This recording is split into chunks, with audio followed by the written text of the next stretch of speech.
Good morning. If you would all like to repeat after me, please. I am powerful.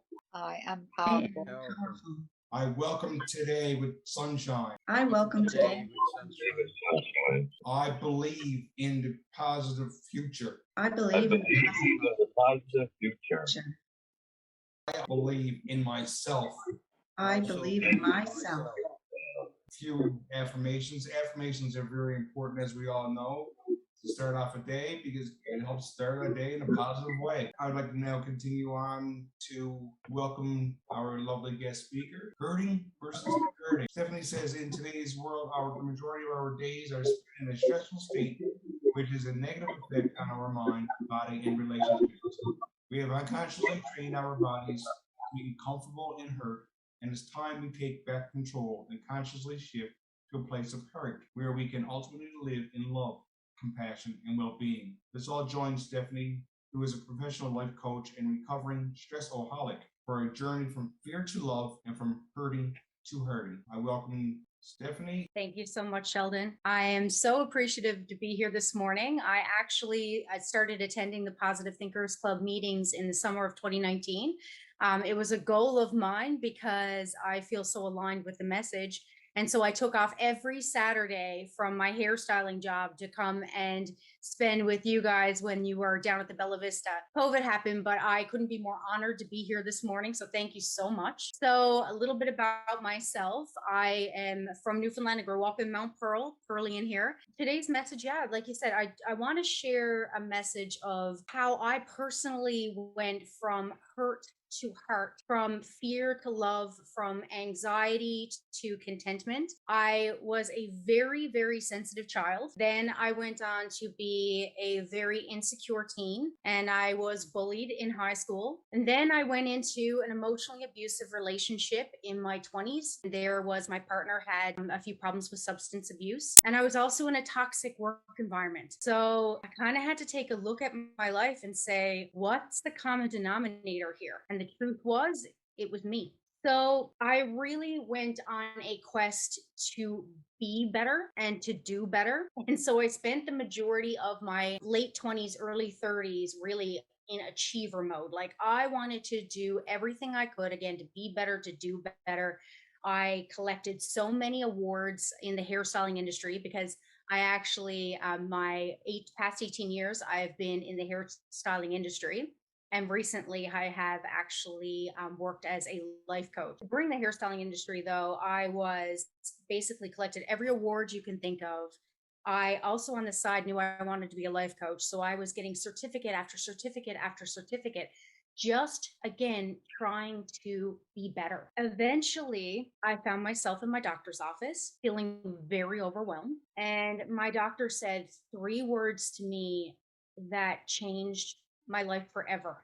She asked me, are you content? In that moment, I realized I could not think of one moment in my life where I was content. I had spent my entire life searching for something. Like I said, I had gone through and I'd done so much in my 20s, and early 30s, and so much to be proud of, but it was all searching for something. I never once found that feeling of contentment. If any of you have ever felt that way, put it in the comments, and or if you know somebody who you think might feel that way, give me a yes in the comments. At that moment, I got a diagnosis. Well, of course, it took a little while, but I got a diagnosis of generalized anxiety disorder. At that point in my life, I had my master's in mindfulness. I had, as a life coach, I was certified in acceptance commitment therapy, which is a type of cognitive behavioral therapy. Katie says, yes, I felt that way. Thank you, Katie. It's good to know I'm not the only one. Although I will go further. I know I'm not the only one, but we'll get into that. I had gotten all these things. I'd done self-therapy, and I thought I had all the answers by that point, and I felt like such a failure. How in the world could I be a life coach to somebody else when I didn't know what it felt like to be content? I didn't know what it felt like to feel whole. A diagnosis of generalized anxiety disorder. How was I in any place with a mental illness to guide anybody through life? Well, it took some reflection, and I realized after some time that it was actually the best thing that could ever happen to me, as most things like this are, because I had to reflect on trying to do better and be better wasn't the answer for me. I needed to learn to feel better. So if anybody here has ever had that feeling, give me a yes in the comments or a big Y. I am a super curious soul and I went on a mission. I will say I'm about to share a lot of information that I've come across. I'm not a neuroscientist. I am not certified in psychology, but what I am is I am a curious soul who really needs to find answers for myself and for others. I wanted to find out, number one, am I alone in this? And number two, why? Why was I feeling this way? And why were so many others feeling this way? Because I came to find out, no, I'm not alone. 1 in 5 Canadians have a diagnosis of either generalized anxiety disorder, depression, or PTSD. The most interesting fact for me was it's not so much that, that's just the diagnosis, right? Those are the people that actually sought help. In surveys done in North America, 77% of adults have said that they feel stressed enough that it's affecting their physical health, and 73% say that they are stressed enough that it's affecting their mental health. And on top of that, stress causes 60% of all illness and disease. So I'm sure I'm talking to the right group here. I know that everybody here is here because they've recognized the value of less stress in life, but it leads to lowered immune system, hello COVID, weight gain, high blood pressure, diabetes, skin conditions, asthma, arthritis, depression, anxiety, substance abuse. After, doing that research and finding out how important it is for stress management, how important it is to not hurt so much, I also want to figure out why is it that 77% of us are feeling this way? And the numbers are actually higher now after COVID, but I couldn't find the numbers for 2021. The theory is that they're much higher than that now. That's a big deal, but where does it come from? Well, our brains were designed for survival function mainly. So it was designed to keep us alive. That's the pure functioning of our brains. We also have 60-ish thousand thoughts a day. And because of our brains being functioned for survival, the majority of our thoughts are meant to look out for the snake in the grass. It's meant to look out for things that are going to harm us, as opposed to focusing on things that are helpful for us. Because if we can avoid the things that harm us, it means more survival. And our brains haven't changed much from the time that we were caveman days. We have a lot of upgrading to do. So we have 60,000 thoughts a day. 80% of them are negatively biased. We can kind of label them as negative. Out of those are 60,000 thoughts a day, 90% of them are thoughts that we thought the day before, pretty much our whole life. They're on repeat. And not only are they on repeat, but there was a study done. They made mice afraid of cherry blossoms. The next generation, so their kids, never saw a cherry blossom. The generation after them, they introduced cherry blossom. And that generation, 2 generations away from seeing the cherry blossoms, they were frightened to death of cherry blossoms. What this means for us is it proves they have a theory that we actually carry the same fears as our ancestors. It's actually carried in our DNA. So therefore, all of this to say we are programmed to feel stress. That's our programming. Now add to it the fact that we also are programmed again for survival. And what that meant for our caveman tribes was it meant fitting in. So we used to really depend on our tribe members to fit in. And so that in the day would be maximum maybe 100 people in our tribes. And we would make sure that we did in alignment with what our other tribe members wanted, for generations and generations. And if we didn't, and then that again meant we're not going to survive. So think about today, I've had the thought that the next generation's kind of, maybe a little weak. Maybe they're not mentally strong enough. But then I had, after, of course, my diagnosis, I had the epiphany that are they really that weak? Or is it that right now we know every single fear available to us? We have so much knowledge that knowledge has now become disempowering. They are also surrounded by social media where they now are comparing themselves to thousands of people, not hundreds. How do you find your place in a community that big? I never had the internet until I was about 20 years old. I don't know how many of you, when was it you were introduced to the internet? Just put it in the chat bar if you can. So when was it that you truly got into using the internet on a regular basis? Again, I didn't use social media until my 20s. I wasn't part of Facebook until I think I was 25 years old. So the generation coming up, they have this now. They have this, they're born into it. All of that to say, we have so many things that are working against us in terms of stress, in terms of feeling hurt. One answer I've found, and I certainly don't have all the answers, is that we need to consciously moving in to a place of alignment with heart and head. So instead of, really leading with our survival minds, keep that in mind when we're thinking of the generation to come. But so yeah, the answer is to come into alignment with our heart and our head. And our heart plays such an important role in our bodies. It was the first brain we ever had. We all know life starts when that first heartbeat. And our hearts have its own nervous system. It has its own intelligence. It even has its own memory. And so it's really important that we start to connect more within this space. Because when we are out of connection with it, that's when we're feeling fear. That's when we're feeling fear. That's when we're feeling chaotic. And that's when we're feeling the hurt instead of the heart. The chaos, that feeling that we have inside, that really is legitimately been studied now. And that is when our brain patterns are not aligning with our heart patterns. And so it's our conscious duty now, knowing that, if you should take on this challenge, to make sure that our hearts and our heads are aligned more often. What I started doing was, and what I've started sharing with my clients, my coaching clients, and it's going so well, is we're moving from hurting to hearting. And so hearting is all about coherence with heart and mind. The benefits of it comes from heart math. So if you're interested in this at all, you can look it up online, really easy to find. And they are doing major research on brain and mind coherence. So again, that's heart math. But what they found is that there is a feeling of whole. So you're not searching outside of yourself for anything. You feel whole, you feel connected with yourself and with others. There is a sense of inner peace. Who doesn't want more inner peace? Of course, less stress. I'm going to even go so far as to say when I'm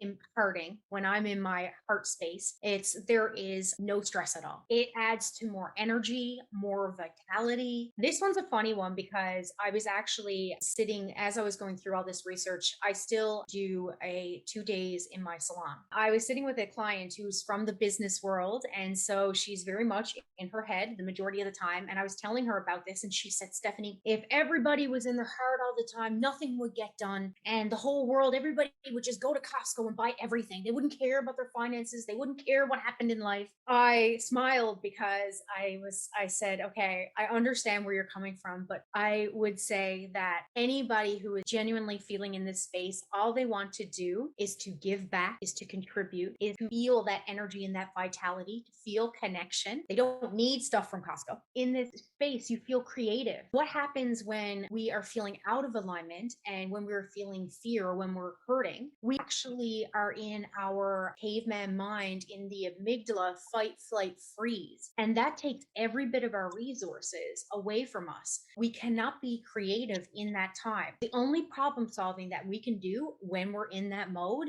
is problem solving based on what we've done in the past. That is it. There's no fresh ideas. And this really connects with me right now with everything going on in the world where it kind of has this feeling of us and them. If we continue to do that from a place of fear, then there's no creative solutions in this. Being in a heart space also gives us the ability to have more awareness of our emotions, and not just our emotions, other people's emotions. We are more emotionally resilient. So when something like a global pandemic comes and we feel like we got the rug ripped from underneath us, we have the ability to rebound faster. We have greater health overall, in general, higher quality of life. There's a lot of benefits to really making a conscious effort to heart. We've gone over the benefits of it, but how do we do it? Don't have all the answers, but I can tell you what's working for myself and for my clients. And it's simple, but it's not always easy because, as I've said, we have a caveman mind that likes to conserve energy. It doesn't really like trying new things. It likes to continue to be in habits that are super safe and comfortable. It takes conscious effort to come up with a new habit. It takes practice. It takes doing it over and over again. It's like our neural pathways in our brain that wire to those habits and to those same thoughts that we keep thinking that keep us in the negative bias that the majority of us are in, unless you're consciously not.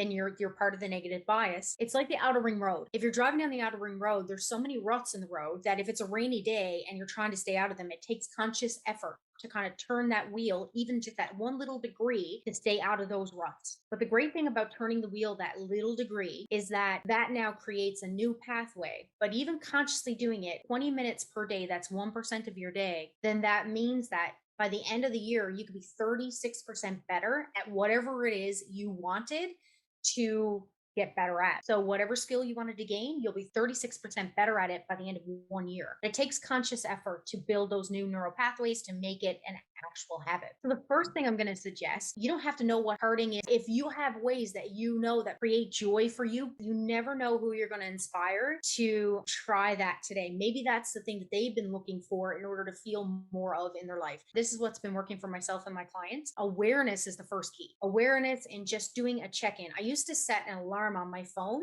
just to make sure that throughout the day I would remember to do an emotional check-in, because really when it comes down to know if you are in hurt or in heart is a feeling. It's simply a feeling. And so I would have the alarm go off and I'd find out, okay, so what I'm feeling right now, is it helpful or not? Because we are human beings. We are meant to have all the range of emotions. I am not saying here that any of us can go and be in our heart space all the time, because just like if we had a diagnosis of anxiety and depression, if we spent too much time feeling those feelings of stress, then if we felt the feelings of joy all the time, we'd probably have a diagnosis as well. We are meant to feel all the feels. It is about awareness and checking in. And again, just instead of labeling it, is this feeling helpful in this moment? And is it not? And then if it's not helpful, then we can go into the next states. I see here, Katie says, I practice gratitude, naming 5 things a day I'm grateful for, 5 things I will be grateful for in the future. I love it. And then Sheldon says, music makes my heart happy. That's amazing. The next step, if we are in the moment, if we know that the feelings that we're having are not helpful. So say we recognize that we're having a feeling of stress. Usually if you backtrack that, it's because we're ruminating on something we're afraid of. Remember those 60,000 thoughts a day, 80% negatively biased. We're probably ruminating on something that we don't really need to be ruminating on now. 9 chances out of 10, we are perfectly safe in this moment. Then the next step is to change our state. This can be done. We can take a page from the books of our animals. If anybody here has a dog or a cat, you know that these creatures are really good at getting out of those scary moods. What they'll do is they'll shake it off. Just like Taylor Swift says, shake it off, shake it off. They do that. You'll see ducks do it. You see animals doing it. And literally, it's because physiologically it helps move that emotion out of them. And it's something we can do too. So whether or not we want to take a step away from people and we go into the washroom and we just shake it out of our body, when you dance or sing, you actually let emotion escape your body. It is 100% a de-stressor. That's another way. So change your physiology, change your state, just do something to get out of that. If you're feeling extremely stressed, you do need to move your body. You can't move into a meditation if you're feeling very stressed. Not to say you can't, but it's not going to be as helpful. It's not physically possible to go from extremely high, or really, we'll say low emotion of frustration, anger, irritation. If you're feeling it a lot in your body, you cannot take that up to peace. So there has to be a transition period, and movement really does that. We can also breathe. I'm going to go through a little breathing technique here now with everybody very quickly that is used by the Marines. And this is called a box breath. But you can take this anywhere. You breathe in for 4, we hold for 4, we breathe out for 4, we hold for 4. So in for 4, hold for 4, out for 4, hold for 4. Everybody, let's do it together just for a moment. We're just going to do one round, okay? So everybody, deep breath in for 4. Hold for 4. Out for 4. Hold for 4.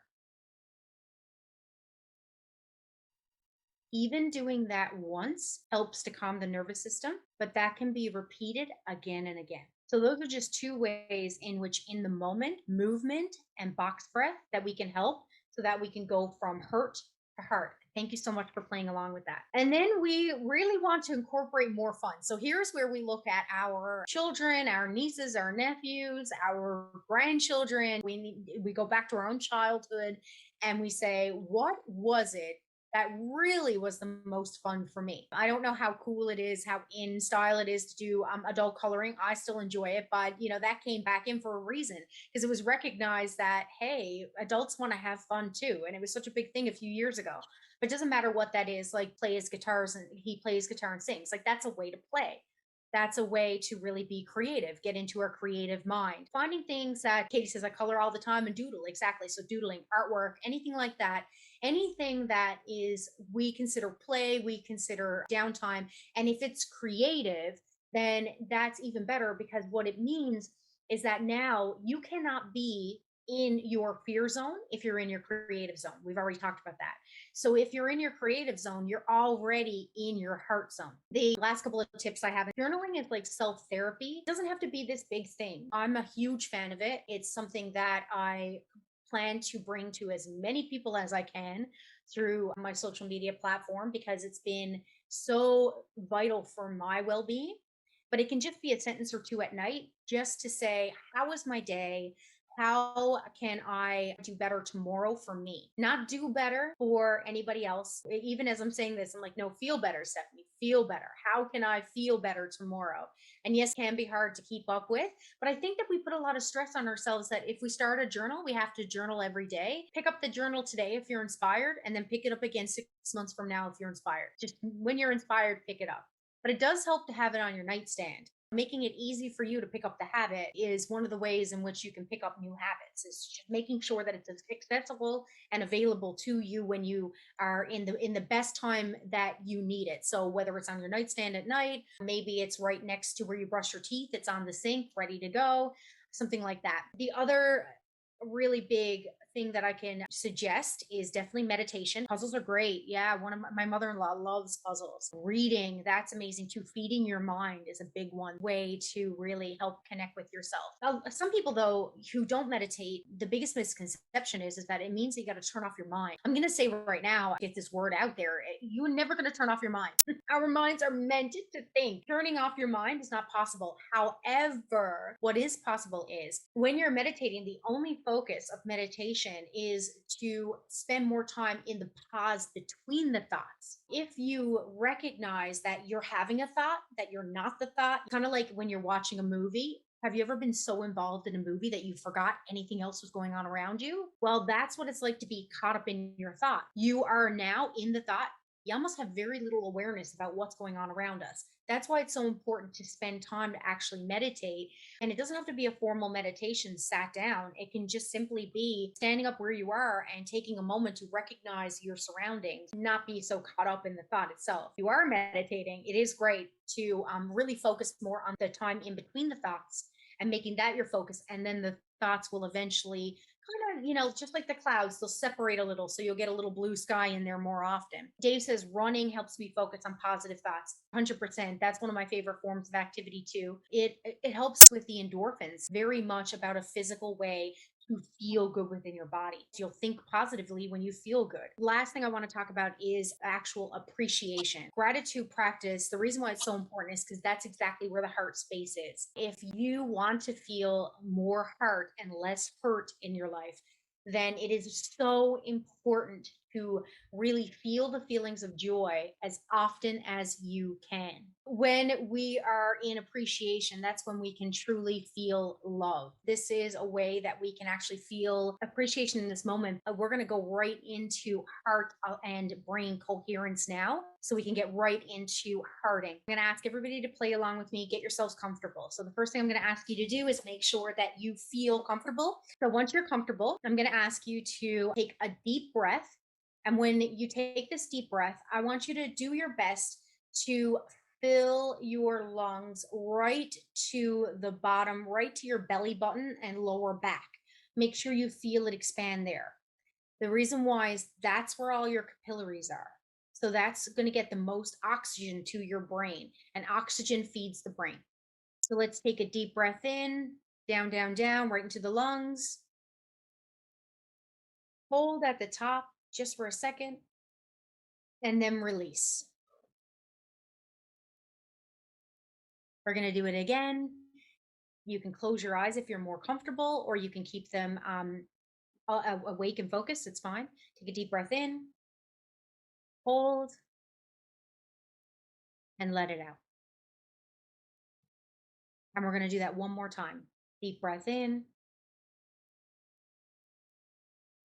hold, and release. Now I'm going to ask everybody to place your hands on your heart. And just breathe normally for a moment.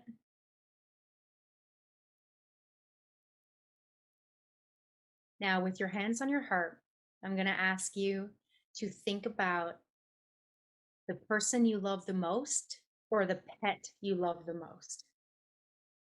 I want you to think of a particular time when you felt so much love for that person or pet.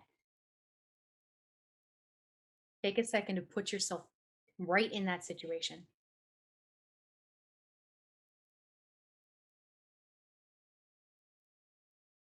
Can you feel your heart swell a little?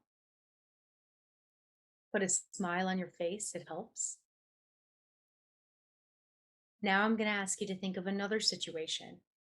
So it can be another person or another pet, or it could be the same one, but a different situation where you just felt so much love.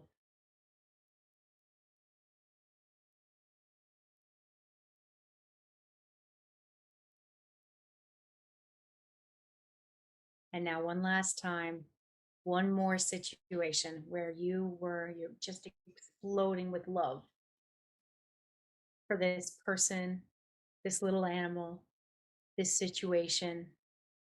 You could just feel so much love in your heart.